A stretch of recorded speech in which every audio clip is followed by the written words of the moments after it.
Fala galera do podcast Tá de Clinicagem, eu sou o João Mendes. E eu sou o Frederico Amorim. Hoje sem o Pedro e o Rafael, que estão em Boston, né? Boston, né? Porque quem tem dinheiro vai para Boston, quem não tem dinheiro fica trabalhando no Brasil, na verdade. Eu achei que você ia falar outra coisa. Mas deixa pra lá. É o brasileiro. Então, hoje a gente vai fazer uma edição mais curtinha, a gente vai falar sobre índice tornozelo braquial, né, Fred? Boa. Então a gente vai só pincelar sobre esse exame associado à doença arterial obstrutiva, que acho que é um exame que às vezes a gente não pensa em fazer ou não sabe como ele é fácil de fazer e como é que ele ajuda a gente. A impressão, sempre que eu li, eu li na graduação a respeito, e a impressão que eu tive era que, assim, vários locais falavam e ninguém fazia. Não sei se exatamente. Assim, todo lugar, faça índice tornozelo braquial. E assim, na verdade, quando a primeira vez que eu fui ver como fazia o índice tornozelo braquial, eu vi que a minha impressão de como era feito era errada, na verdade. Mas enfim, o que é o índice tornozelo braquial? Sim, só para dar um roteirinho de hoje, então a gente vai falar do o que é, para quem pedir, a interpretação dele e por último, se depois dele tendo alterado ou não, se a gente pede mais alguma coisa, se tem algum outro exame que ajuda, né?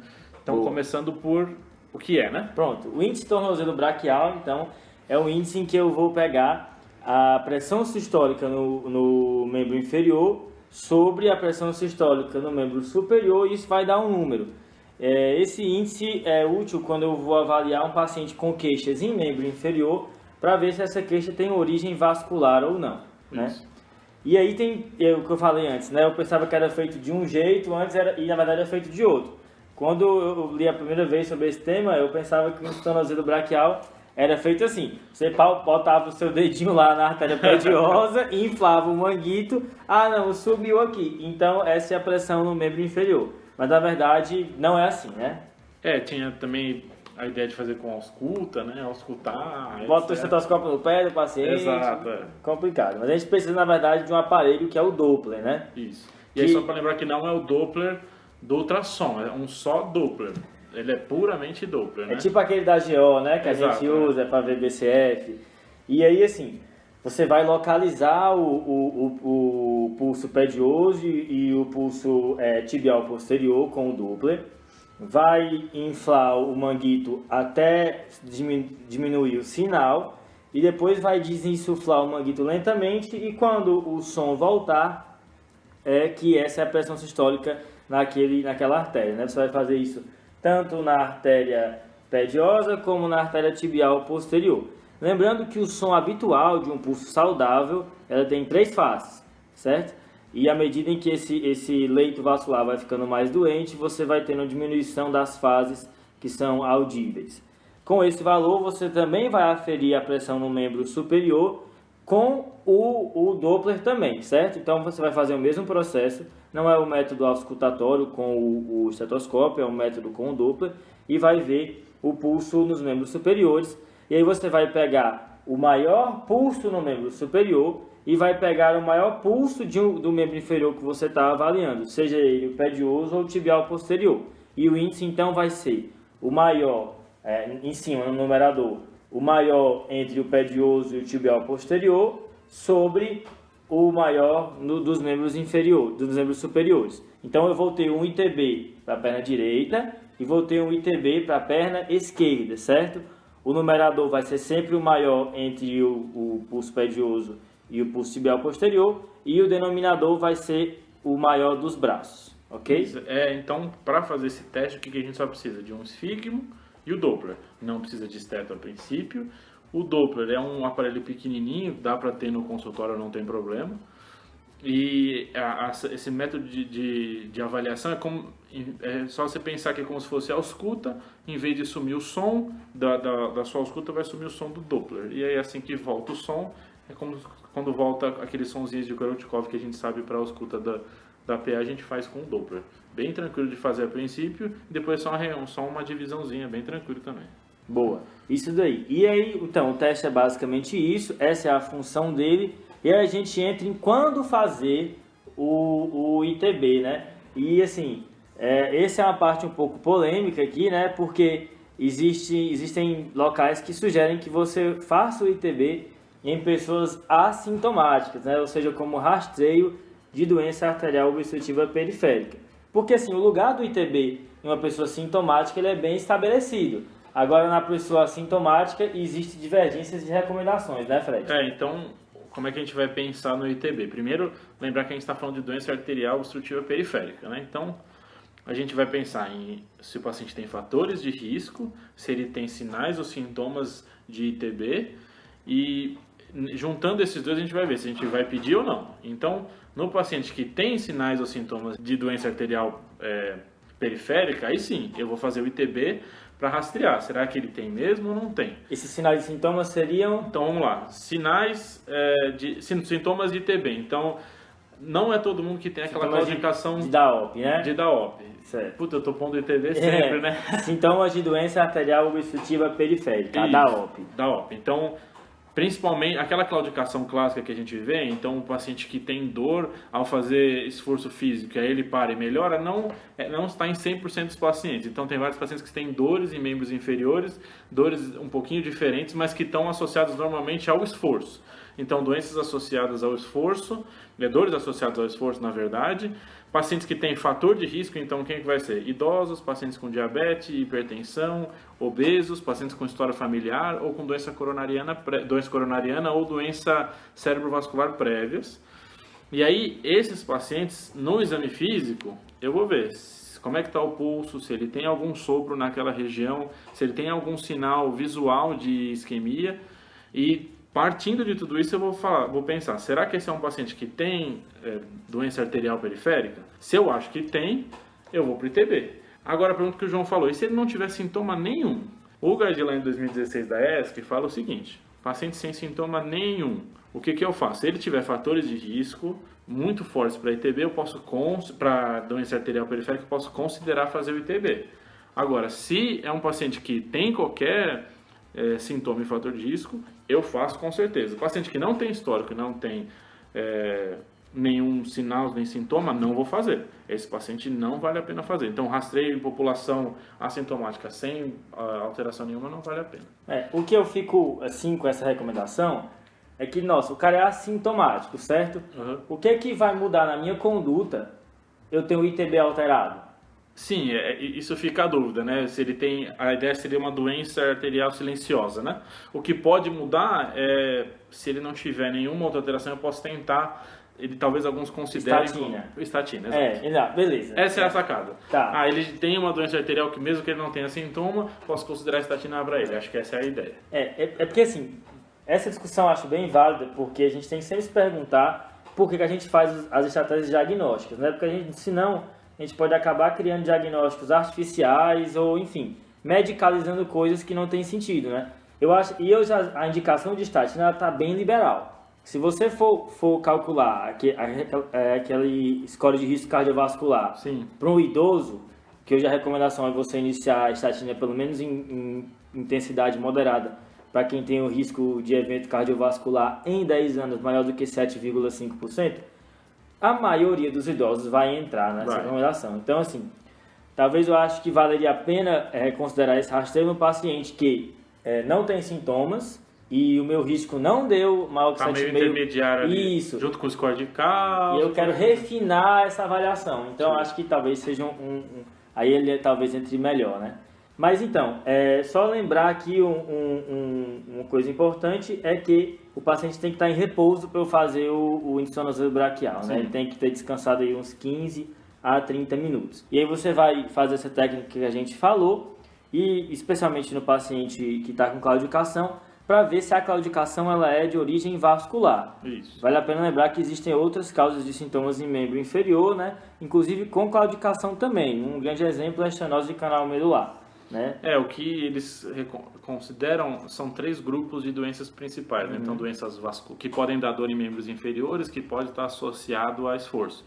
Então o que dá para separar didaticamente entre vasculares, neuropatias e doenças articulares. Então osteoartrite, osteoartrose como causa de doença que a pessoa pode não conseguir falar que é exatamente na articulação, mas ela tem uma dor em membro inferior. Doenças vasculares, que é o que a gente está comentando agora, mas podem ser outras também, não só da OP.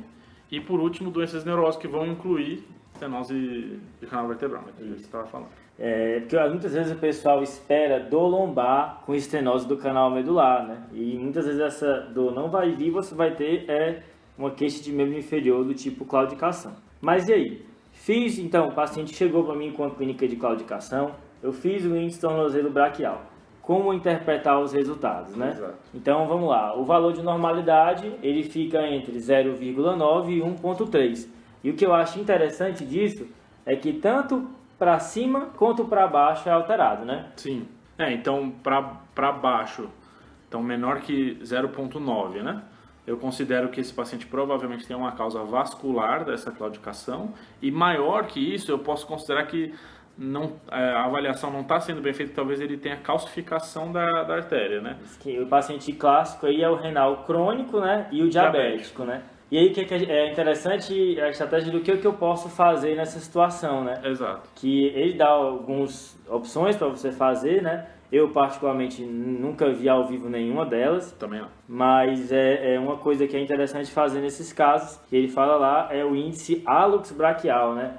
Ele bota um cuffzinho no dedão do cara e vai avaliar esse mesmo índice, sendo que usando a pressão sistólica no dedo, no hálux, e no braço. Então, beleza. Eu achei bem interessante isso, que parece assim, não, quanto maior, melhor, esse cara tem uma saúde vascular muito boa. Pelo contrário, o ideal é que caia nessa faixa entre 0,9 e 1,3. Maior do que 1,3, então a gente pensa em rigidez vascular e vai aplicar novos testes aí para avaliar.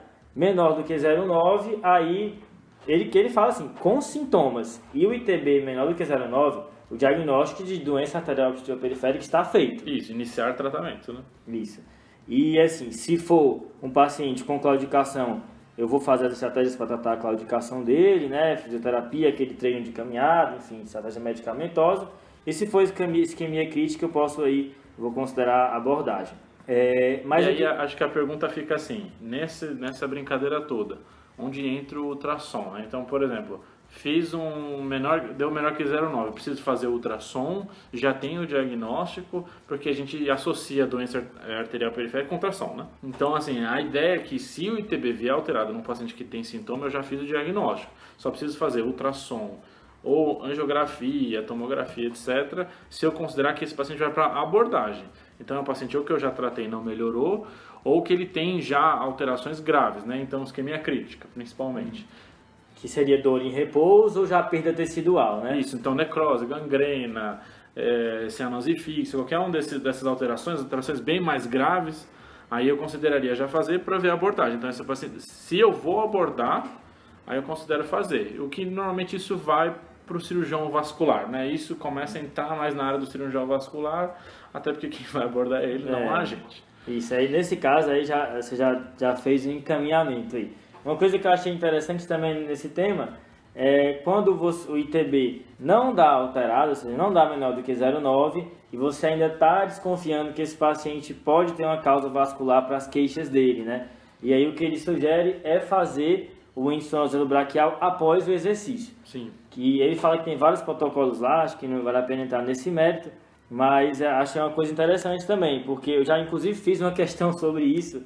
E eu, como toda pessoa que não sabia em doença arterial periférica, a questão perguntava: você ainda acha que é doença arterial periférica e ITB veio normal? O que você faz? Eu marquei ultrassom. E não era ultrassom. Ok, a gente tá com esse paciente na mão, é um paciente que eu tenho suspeita de doença arterial periférica na vida prática.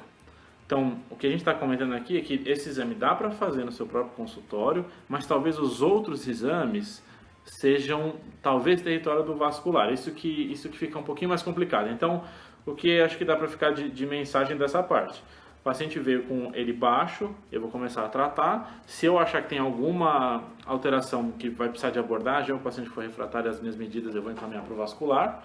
Ou se o paciente tiver ele normal, mas eu ainda suspeito, eu posso tentar fazer esse exame ou ver algum local que tem um protocolo para fazer.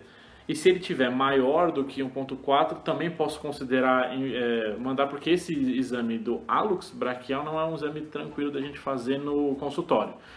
Então ele vai ser um rastreio que a gente vai usar. Menor que 0,9, opa, eu consigo tratar. Os outros valores, talvez o paciente seja o paciente que eu vou encaminhar para o vascular para ele continuar a avaliação. E lembrar que o ITB se correlaciona também com eventos cardiovasculares, né? Sim. Quanto menor o ITB, maior a chance daquele paciente morrer de causas cardiovasculares. Então esse é um detalhe bem importante aí que eles marcam no material sobre isso.